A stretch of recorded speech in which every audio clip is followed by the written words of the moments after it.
Salut les amis, j'espère que vous allez bien. Un Africain qui s'établit durablement en Europe perd au moins 20 ans de vie sur son espérance de vie. Donc il perd au moins 20 ans sur son espérance de vie. Parce que beaucoup d'Africains pensent que non, en Europe, oui, si je tombe malade là, j'appelle l'ambulance, on vient me soigner, j'ai le médecin de famille, j'ai ceci. Tout ça, c'est des trucs qui sont mis sur pied pour pouvoir vous maintenir en vie. Ça ne vous donne pas la santé. Donc, pour pouvoir vous soutenir, pour que vous puissiez marcher là d'ailleurs, pour que votre corps puisse marcher, ce n'est pas que vous êtes réellement en santé et que vous vivez une belle vie. Donc, il est impossible donc, pour un Africain de vivre en Europe durablement sans perdre au moins 20 ans de sa vie. Et je vais m'expliquer. En Afrique, par le passé, il y avait des gens qui vivent, même aujourd'hui, hein, pas seulement le passé, dans les villages et tout, vous voyez des papas qui ont 100 ans, d'autres 130 ans, d'autres qui meurent qui meurent aussi à 100 ans et tout. Mais en Europe, je ne vois pas des gens qui meurent à 130 ans. Peut-être au Japon. C'est au Japon que je vois des gens mourir qui ont aussi une très très longue durée de vie. Mais il faut dire qu'en Europe, les gens qui vivent longtemps en Europe sont toujours sous médicaments intensifs. Donc, s'ils ne prennent pas les médicaments, ils vont mourir tôt. Donc, ils sont toujours sous médicaments intensifs. Et c'est ces médicaments-là, en fait, qui finissent par les tuer. Donc, ça veut dire que quoi? C'est un Africain avait peut-être 80 ans à vivre et qu'il vient en Europe et il meurt à 60 ans. Ça veut dire qu'on lui a volé 20 ans de sa vie. Je ne sais pas si je me fais comprendre. Donc, ça veut dire que si un Africain en Europe meurt à 80 ans, ça veut dire que normalement, il devrait mourir à 100 ans. Donc, s'il meurt à 60 ans, ça veut dire que normalement, il devrait mourir à 80 ans. Parce que, je le dis pourquoi? Parce que l'Africain a quelque chose de plus cher que lui-même ne connaît pas. L'Africain a la mélanine, qui est comme son ange gardien. Parce que la mélanine est là pour protéger l'Africain et elle est là pour nettoyer tous les déchets que l'Africain a. Mais l'Africain l'ignore, l'Africain pas le détruit. Alors, pour que cette mélanine continue d'être produite, il faut du soleil.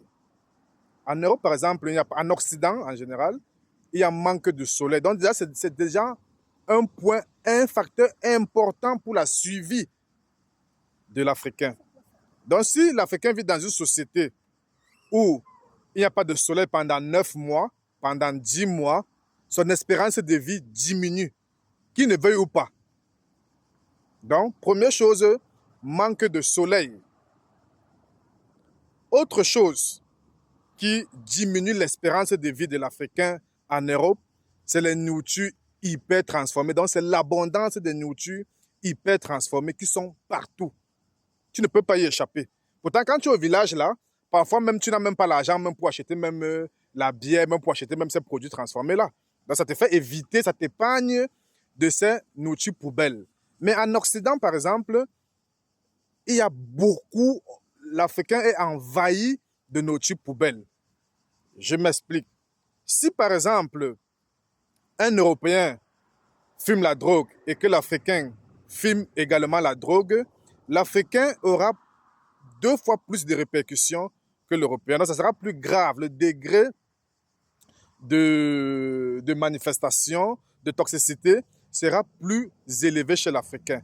Parce que la mélanine n'aime pas la saleté. La mélanine n'aime pas les produits chimiques. Donc, quand la mélanine est en contact des produits chimiques énormes, alors là, elle joue plutôt un contresens. Elle s'affaiblit.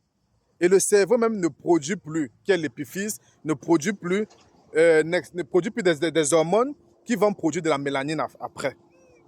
Donc, c'est hyper important.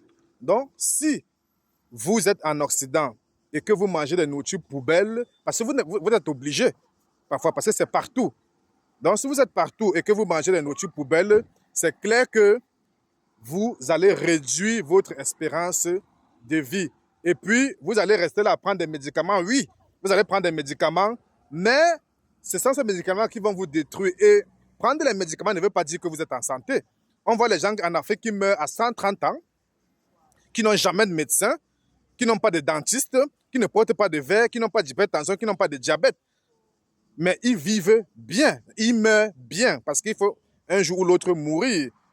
Mais si tu viens en Occident, tu me dis que non, en Occident, oui, il y a la santé, je vis jusqu'à 60 ans. Si je tombe malade, on va m'emmener à l'ambulance, on va m'injecter, on donne les médicaments gratuits, c'est là les trucs.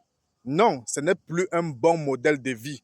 Le bon modèle de vie voudrait que tu vives bien sans avoir à porter les lunettes, avoir à prendre les médicaments tous les jours parce que tu as le diabète, parce que tu as l'hypertension. Quand tu retrouves dans cette configuration-là, ça veut dire qu'il y a problème. Ça réduit ton espérance de vie, que tu ne veuilles ou pas. Et alors, même chose pour les Africains qui vivent en Afrique et qui prennent aussi les nourritures transformées là. Parce qu'en Afrique, par exemple, il y a beaucoup de trucs comme les carrefours, les supermarchés occidentaux qui ont envahi les villes, Abidjan, Douala et tout ça là, qui a envahi là. Tout ça va réduire l'espérance de vie des Africains sur le continent, qui vivent sur le continent et qui ont adopté un style de vie occidental. Donc tout ça réduit l'espérance de vie. Donc l'Africain ici en Europe, l'Africain ici en Europe va donc diminuer son espérance de vie parce que, un, il n'a pas le soleil et puis deux, il est entouré de cette nourriture poubelle. Même l'air en Europe est pollué. Donc si l'air est pollué et la mélanine n'aime pas tout ça. Et si la mélanine n'aime pas tout ça, vous serez malade et votre espérance de vie va diminuer parce que vous allez détruire votre mélanine. Donc la mélanine est très importante pour l'Africain, même s'il l'ignore. Et aux États-Unis, il y a déjà des laboratoires ou des trucs où on extrait la mélanine, on vend la mélanine à des prix très élevés. Je dis bien à des prix très élevés. Donc la mélanine, ça nous protège énormément. Donc en commentaire, dites-moi ce que vous en pensez. Portez-vous bien.